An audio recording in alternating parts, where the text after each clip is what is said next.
سوهاج، عضو مجلس الشعب والراجل الخادم لسوهاج. الله يكرمك. الراجل بصراحه واجهه سوهاج. الله يحفظك. حضر النهارده في تكريم الاستاذ علاء زيدان.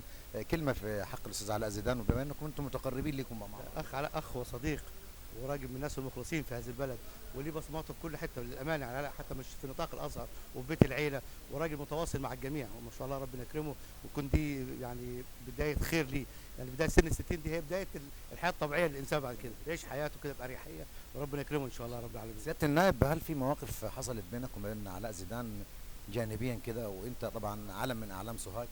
هي حقيقه الاستاذ علاء يمكن علاقتي يعني زادت قوه من حوالي 4 سنوات تحديدا. خلال الفتره دي يمكن كنا ملازمين لبعض على طول، وللامانه الاستاذ علاء كان ليه فضل كبير في نجاحي في الانتخابات اللي فاتت، الراجل كان ملازم ليها. انت محبوب اساسا في سوهاج. الله يكرمك، بس علاء كان ليه دور فعال في نجاحي. الراجل يمكن في شهر رمضان كان في فتره الانتخابات، قبل الانتخابات طوال شهر رمضان ما سابنيش في خلال 30 يوم. كان الراجل على طول معايا في كل زياراتي، في كل جولاتي، والراجل من الناس من الداعمين، وخصوصا انه له قبول وحضور داخل دائره بندر ومركز سوهاج. طب عايزك تقول كلمه لشعب سوهاج في المناسبه الكريمه. كل سنه وانت طيب اولا سياده النائب. طيب. وان شاء الله رمضان كريم على الجميع، وان شاء الله بدايه خير، وان شاء الله ربنا هيزيد البلد ازدهار باذن الله، وتعدي كل الازمات في البلد، وان شاء الله خير، وايام الجايه افضل باذن الله رب العالمين. كلمه لشباب سوهاج. اقول لهم تكاتفوا، في الكاميرا.